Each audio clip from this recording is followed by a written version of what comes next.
जय तु संस्कृतम। स्वागत है आपका हमारे YouTube चैनल संस्कृत धारा 2.0 पर। मित्रों, पिछली वीडियो में हमने आपको बताया था वर्णों का उच्चारण स्थान। उसके बाद हमने बताया वर्णों के प्रयत्न। प्रयत्न में हमने बताया था दो प्रयत्न होते हैं, एक होता है आभ्यंतर और दूसरा होता है बाह्य प्रयत्न। तो आभ्यंतर प्रयत्न आप लोग पढ़ चुके हैं, उसके कितने भेद थे? पांच भेद थे। कौन कौन से? स्पृष्ट, ईषद, विवृत, विवृत और संवृत। आज आपका नया चैप्टर है कि वर्ण के बाह्य प्रयत्न। आभ्यंतर तो आपने देख लिया, बाह्य प्रयत्न क्या है? तो बाह्य प्रयत्न सबसे पहले आप जानिए कि बाह्य प्रयत्न होता क्या है। कि जब हम वर्णों का उच्चारण करते हैं, उच्चारण करने के बाद जो प्रयत्न होता है, जो प्रयास होता है, जो चेष्टा होती है हमारे उच्चारण स्थानों या जिह्वा के द्वारा, उसको हम कहते हैं बाह्य प्रयत्न। ठीक है। अब इस बाह्य प्रयत्न के कितने भेद हैं? 11 भेद हैं। आभ्यंतर के 5 भेद थे और बाह्य प्रयत्न के 11 भेद हैं। कौन कौन से भेद हैं? विवार, संवार, श्वास, नाद, घोष, अघोष, अल्प प्राण, महाप्राण, उदात्त, अनुदात्त और स्वरित। ठीक है। तो बारी बारी से इसको देख लेते हैं, फिर इसके बाद विभाजन कर देंगे।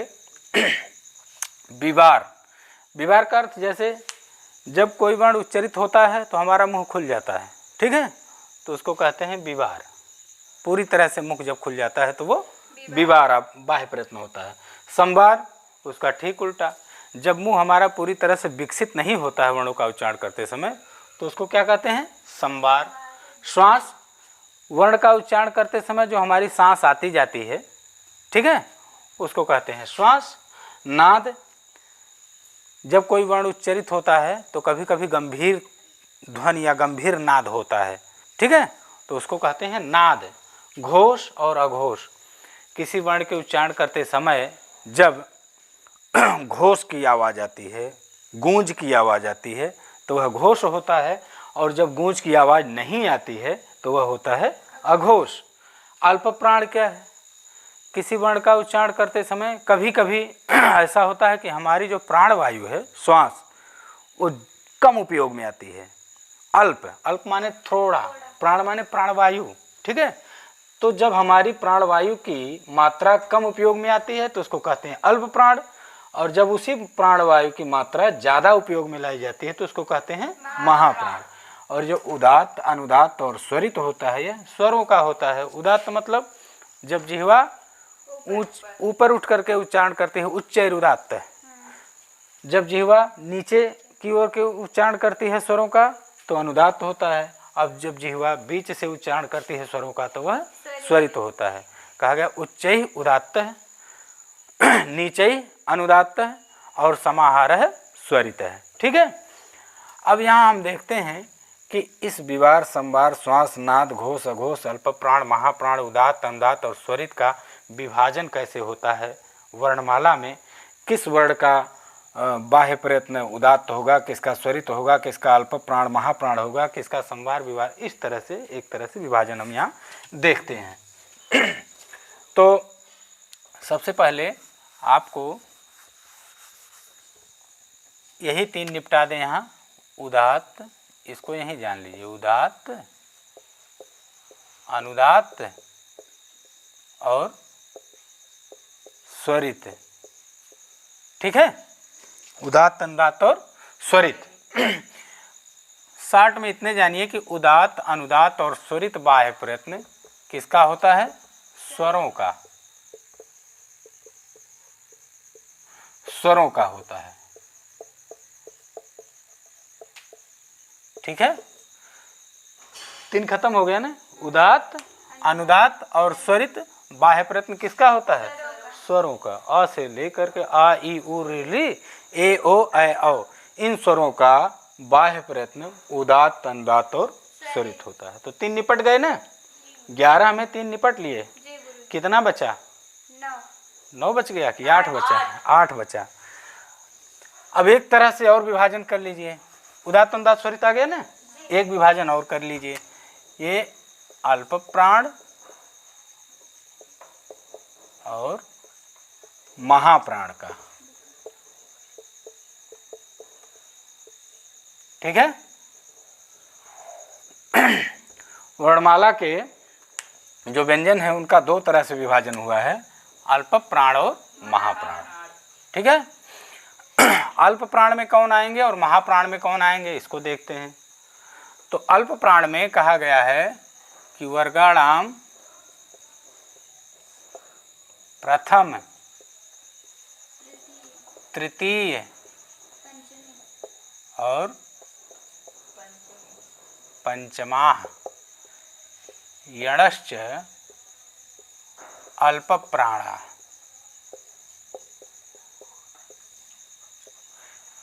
सीधा सा अर्थ है इसका। कहा गया कि वर्गाणाम प्रथम कितने वर्ग हैं, 5 वर्ग हैं। एक क वर्ग, च वर्ग, ट वर्ग, त वर्ग और प वर्ग। तो कहा गया कि क वर्ग का प्रथम, तृतीय, ग और पंचमा है। पंचम क्या है, ग।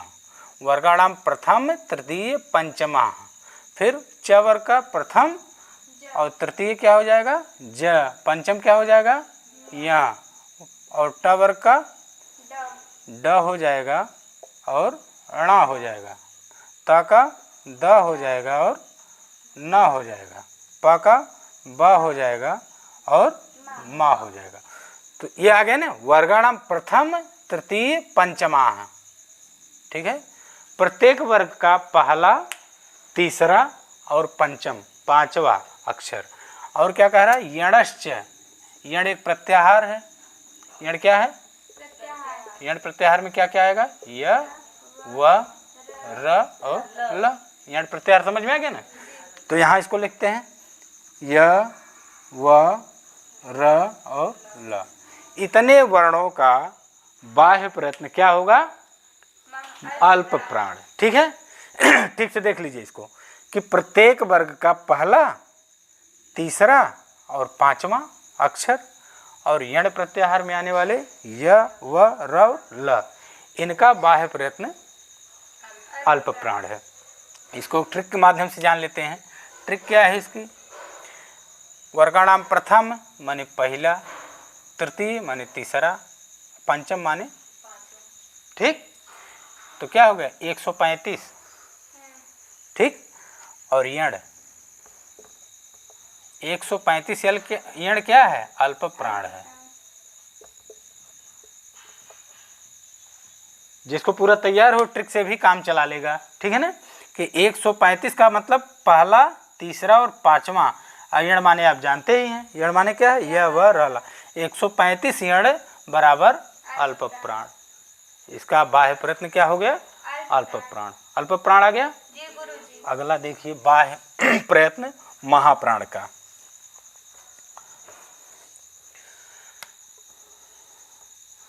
यहाँ देखिए वर्गाणाम द्वितीय,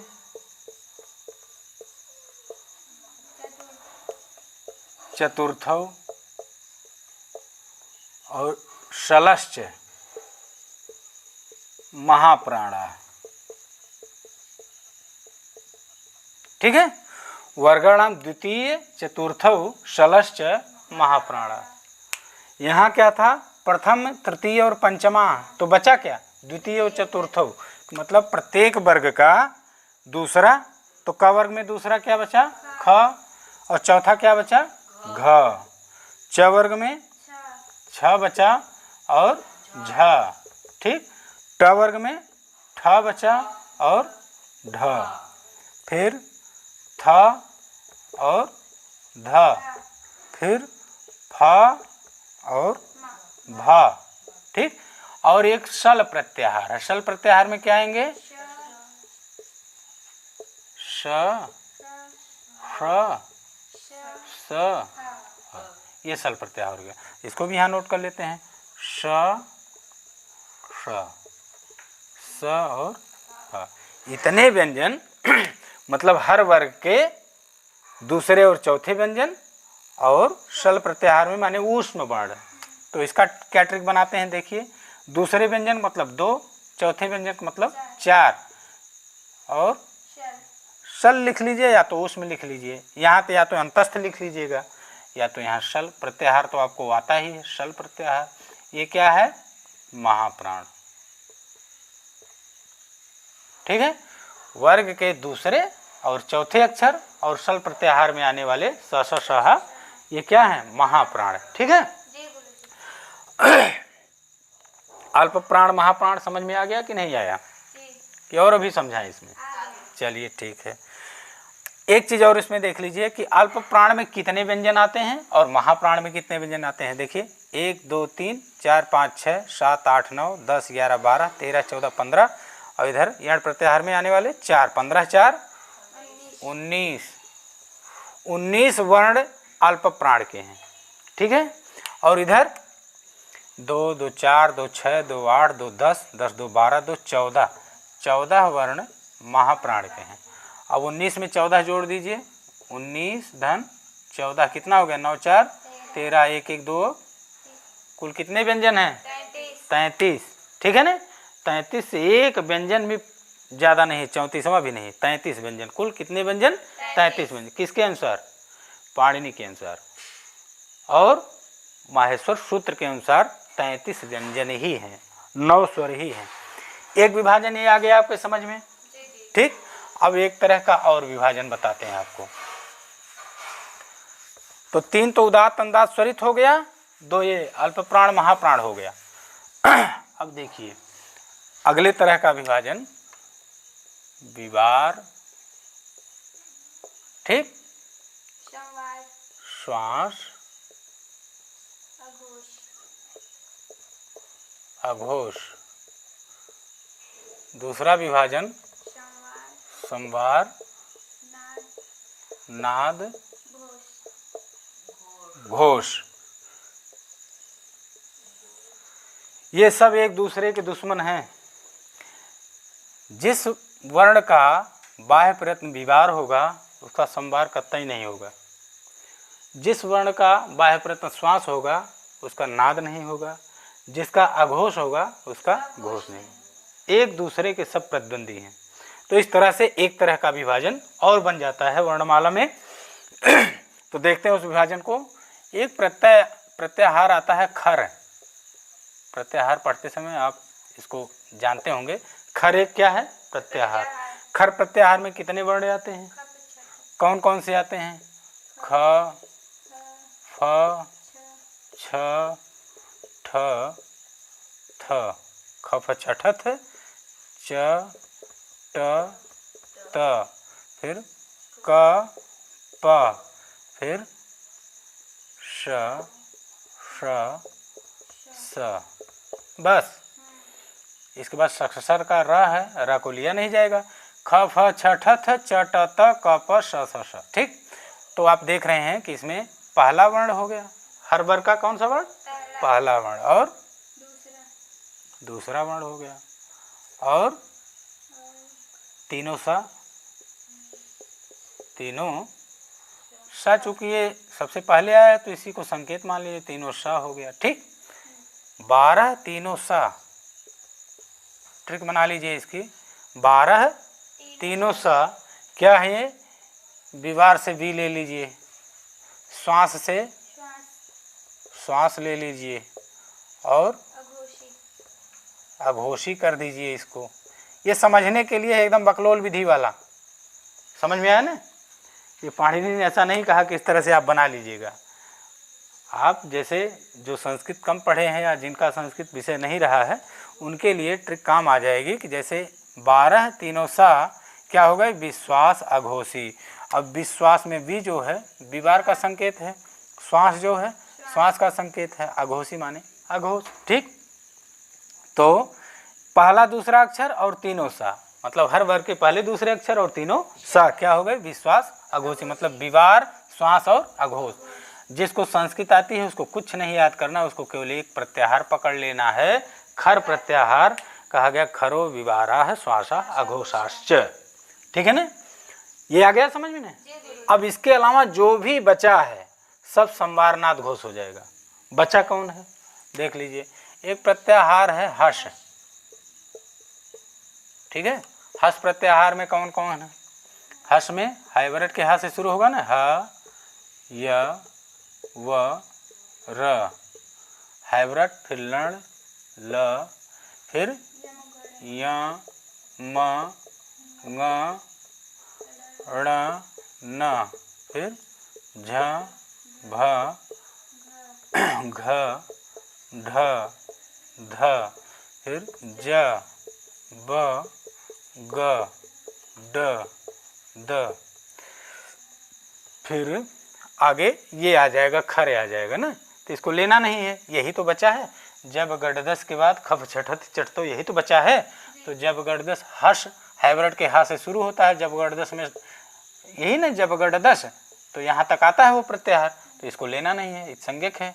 तो इतने वर्ण आ गए, कौन कौन से? अब देखिए आप ध्यान से, इसमें क्या था, पहला और दूसरा अक्षर था, तो बाकी क्या बचा? तीसरा, चौथा और पांचवा अक्षर।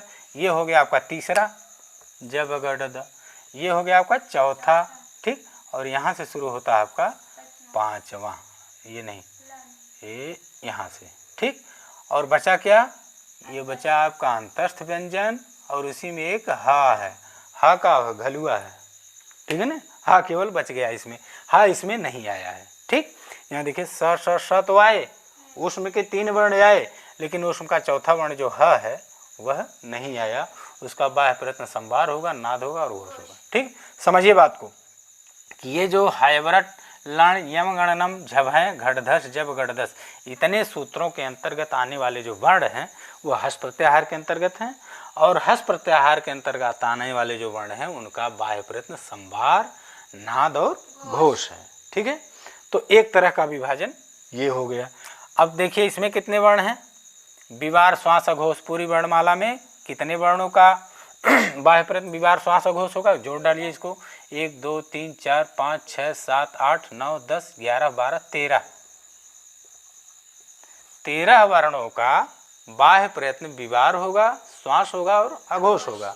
बाकी यहाँ देख लीजिए कितने बचे, 1 2 3 4 5 6 7 8 9 10 11 12 13 14 15 16 17 18 19 20, कितने हो गए? 20 वर्णों का बाह्य प्रयत्न संभार होगा, नाद होगा और अघोष होगा। अब दोनों को आप जोड़ दीजिए, 20 धन 13, कितना हो गया? 33। फिर वही संख्या आई 56 इंच की तरह, आई कि नहीं? कितने व्यंजन? 33। अब ये पूरी तरह से प्रमाणित हो गया है कि पाणिनीय व्याकरण के अनुसार, वर्णमाला के अनुसार, माहेश्वर सूत्र के अनुसार हमारी वर्णमाला में 33 व्यंजन ही हैं और 9 स्वर ही हैं। तो आज आपने देखा बाह्य प्रयत्न, और बाह्य प्रयत्न के अंतर्गत आपने देखा कि बाह्य प्रयत्न के 11 भेद हैं। हमने उसका कई तरह से विभाजन आपको बताया, और मुझे पूरा विश्वास है कि आपको ये वीडियो अच्छा लगा होगा। अच्छा लगे तो सब्सक्राइब करें, लाइक करें, कमेंट करें, शेयर करें। तब तक के लिए शुभ संध्या, नमस्कार, जय तु संस्कृतम।